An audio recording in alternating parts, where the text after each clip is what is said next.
امر بالمعروف اور نہی عن المنکر، جو امت کی نجات کی دو بنیادی شرطیں ہیں، امت کی نجات کی دو بنیادی شرطیں ہیں، ان دونوں شرطوں کو آیا اپنی طبیعت، اپنے مزاج اور اپنے نفس کے تقاضے کے اعتبار سے پورا کر رہا ہے، یا اس حکم کو محمد صلی اللہ علیہ وسلم اور آپ کے خلفائے راشدین اور صحابہ کرام کے طریقے سے اس حکم کو پورا کر رہا ہے، یہ غور کرنا پڑے گا۔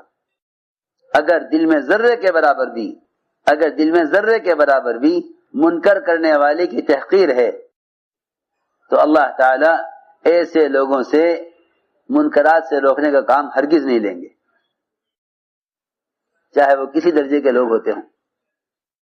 اللہ ایسے لوگوں سے منکر کے ختم ہونے کا اور منکر سے روکنے کا کام نہیں لیں گے، ایسے لوگوں سے اللہ تعالی منکرات کے ختم ہونے کا کام نہیں لیں گے، بلکہ حدیث میں آتا ہے کہ جو مسلمانوں کے عیوب تلاش کرے گا ان کی پکڑ کے لیے یا ان پر غلبہ پانے کے لیے، حدیث میں فرمایا کہ ایسے لوگ امت میں فساد پیدا کریں گے، ایسے لوگوں سے اصلاح نہیں ہوگی۔ صحیح روایت میں فرمایا انک ان اتبعت عورات المسلمین افسدتهم، انک ان اتبعت عورات المسلمین افسدتهم، کہ اگر تو نے مسلمانوں کے عیوب کو تلاش کیا اور ان کے عیب سے نظر نہ پھیری تو ان کے درمیان فساد پیدا کرے گا۔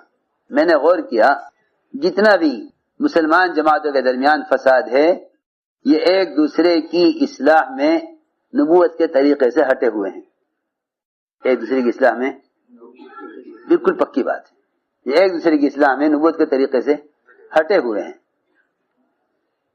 ان کے درمیان فساد اس لیے ہے کہ یہ امت کی اصلاح میں نبوت کے اسلوب و طریقے سے ہٹے ہوئے ہیں۔ میں عرض کرتا ہوں اسلوب نبوت کیا ہے اصلاح کا۔ ایک صاحب نے آ کے عرض کیا کہ یا رسول اللہ مجھے زنا کرنے کی اجازت دے دیجیے۔ یہ اتنا سخت سوال تھا، صحابی جانتے ہوئے کہ زنا کرنا حرام ہے، پھر آپ سے آ کر اجازت لینا کتنی بڑی گستاخی، بے ادبی اور کتنی بڑی جرأت ہے کہ جانتے ہوئے کہ زنا کرنا حرام ہے اور آ کر عرض کر رہے کہ مجھے زنا کی اجازت دے دیجیے۔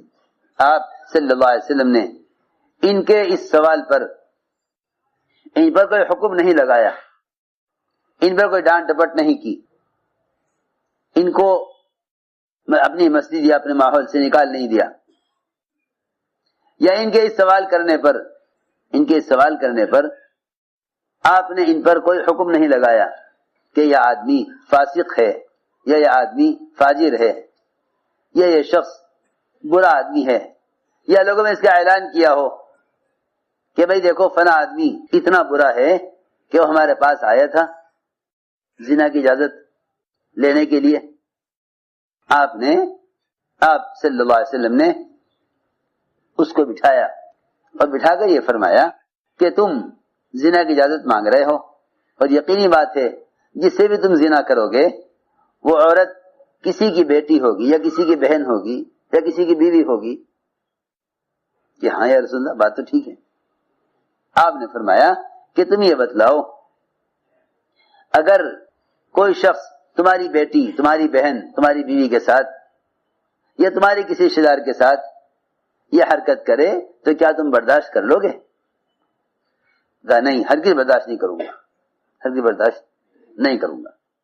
وہ فرماتے ہیں کہ آپ نے مجھے اس طرح سمجھایا کہ میرے دل میں زنا کی نفرت پیدا ہو گئی، میرے دل میں زنا کی نفرت پیدا ہو گئی۔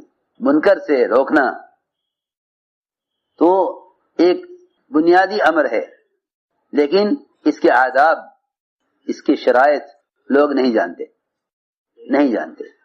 حدیث میں آتا ہے کہ دوسروں کی آنکھ کا اس کو بال اور تنکا نظر آتا ہے، اپنی آنکھ کا شہتیر نظر نہیں آتا، کہ اپنی آنکھ کے اندر تو پورا کھجور کا تنا لیے ہوئے ہے، وہ محسوس نہیں ہو رہا۔ دوسرے کی آنکھ کے اندر اگر اس کی پلک کا بال ٹوٹ کر آنکھ میں چلا گیا تو دوسرے کی آنکھ کا بال اس کو نظر آ رہا ہے، کیونکہ بات یہ ہے کہ جب مزاج یہ بن جائے کہ دوسروں کی خرابیاں دیکھو اور ان کی اصلاح کرو، تو سمجھتے تھے اس کام سے وہ لوگ محروم ہوں گے جو دوسروں کی اصلاح کا ارادہ کر لیں گے. حدیث میں آتا ہے دوسروں کی اصلاح کرنے والے کا غم کبھی ہلکا نہ ہوگا اور اس کی رنجش کبھی دور نہ ہوگی، اس کی الجھن کبھی ختم نہ ہوگی. حدیث میں آتا ہے یہ دوسروں کی اصلاح کا ارادہ کر لے گا، اس کی رنجش اور اس کا غم کبھی ختم نہ ہوگا اور اس کی الجھن کبھی دور نہ ہوگی. اس لیے سمجھنا چاہیے کہ آخر یہ دو امر بنیادی جس کے بغیر امت کو نجات نہیں ہے، یہ تو قرآن نے کھول کے کہہ دیا، جس کے بغیر امت کو نجات نہیں. آیا اس امر معروف اور نہی منکر کا مصنون طریقہ کیا ہے؟ حضور اکرم صلی اللہ علیہ وسلم کی مجلس میں، آپ کی مسجد میں ایک دیہاتی نے پیشاب کیا، ایک دیہاتی نے آپ کی مسجد میں پیشاب کیا. صحابہ دوڑے روکنے کے لیے، آپ نے فرمایا کہ اس کو پیشاب پورا کرنے دو. مسجد میں پیشاب شروع ہی کیا تھا اس نے، اگر روک دیتے مسجد زیادہ ناپاک نہ ہوتی. فرمایا نہیں، یہ وقت منکر سے روکنے کا نہیں ہے، یہ وقت منکر سے روکنے کا نہیں ہے، کیونکہ اس وقت اس کو منکر سے روکنا اس کو مشقت میں ڈالنا ہے. اگر تم اس کی اصلاح چاہتے ہو تو معاملہ شفقت کا کرو، اگر تم اس کو منکر سے روکنا چاہتے ہو اور اس کو دین کی تعلیم دینا چاہتے ہو تو اس کے ساتھ معاملہ شفقت کا کرو. اسی لیے آپ نے فرمایا انا لکم بمنزلۃ الوالد اعلمکم، کہ میں تمہارے لیے باپ کی طرح ہوں، تمہیں تعلیم دینے میں باپ کی طرح ہوں. باپ کا مطلب یہ ہے کہ اولاد کی طرح شفقت کے ساتھ میں تمہیں تعلیم دینے والا ہوں. جب دوڑے صحابہ انہیں روکنے کے لیے، آپ نے فرمایا اس کو چھوڑ دو، اس کا پیشاب پورا کرنے دو. اس وقت منکر سے روکنا اس کو مشقت میں ڈالنا ہے.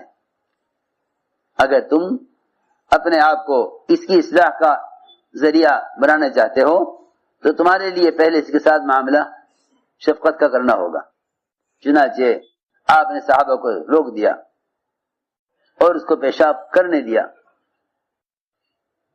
اگر یہ پیشاب روکے گا تو اس کے پیشاب میں بند پڑے گا، تکلیف ہوگی. ایک مسلمان کو تکلیف دینا اگرچہ وہ خلاف شریعت عمل کر رہا ہے، ایک مسلمان کو تکلیف دینا اگرچہ وہ خلاف شریعت عمل کر رہا ہے، یہ اس کے گناہ سے بھی زیادہ بڑا گناہ ہے، اس کے گناہ سے بھی زیادہ بڑا گناہ ہے. آپ صلی اللہ علیہ وسلم تو اپنے سامنے حدود کا قائم کرنا بھی برداشت نہ کرتے تھے. آپ فرماتے تھے صحابہ سے کہ اگر کوئی شخص حد کو پہنچ جاوے ہمارے پاس لانے سے پہلے ہی معافی تلافی کر کے معاملے کو ختم کر دیا کرو، ہمارے پاس معاملہ آ جائے گا تو ہمیں اللہ تعالیٰ کی حدود کو قائم کرنا پڑے گا. تم ہمارے پاس معاملہ لاتے ہی کیوں ہو؟ پہلے ہی نمٹا کر ختم کیوں نہیں کر دیتے؟ کسی کے منکر کو ہلکا کر کے اور اس کو معافی کی طرف لانا، یہ ہے امت کو دین سکھلانے کا طریقہ. آپ صلی اللہ علیہ وسلم نے پہلا کام تو یہ کیا کہ صحابہ کو آپ نے منع کر دیا اس کو روکنے سے. جو پیشاب پورا کر چکا تو آپ نے اس کی غلطی کو صحابہ کے درمیان چھوٹا بنایا. یہ نہیں کہ آپ اس وقت ایک مسلمان کی ذلت اور مسجد کی عزت بیان کرتے. آپ نے تو فرمایا کہ ایک مسلمان کیسا بھی ہو اس کا مقام بیت اللہ سے اونچا ہے. حضرت فرماتے تھے جس طرح بیت اللہ کو عظمت کی نظر سے دیکھتے ہو، ایک مسلمان کو بیت اللہ سے بھی زیادہ عظمت کی نگاہ سے دیکھا کرو. ایک مسلمان کو بیت اللہ سے بھی زیادہ عظمت کی نظر سے دیکھا کرو. جتنی تعظیم بیت اللہ کی کرتے ہو اس سے زیادہ تعظیم ایک مسلمان کی کرنی چاہیے. کیوں؟ کہ ایک مسلمان کا مقام بیت اللہ سے اونچا ہے. ایک مسلمان کا مقام بیت اللہ سے کہیں اونچا ہے. آپ نے تو بیت اللہ کو مخاطب کر کے فرمایا حدیث میں، تیری خوشبو کتنی عمدہ ہے، تیرا احترام واجب ہے.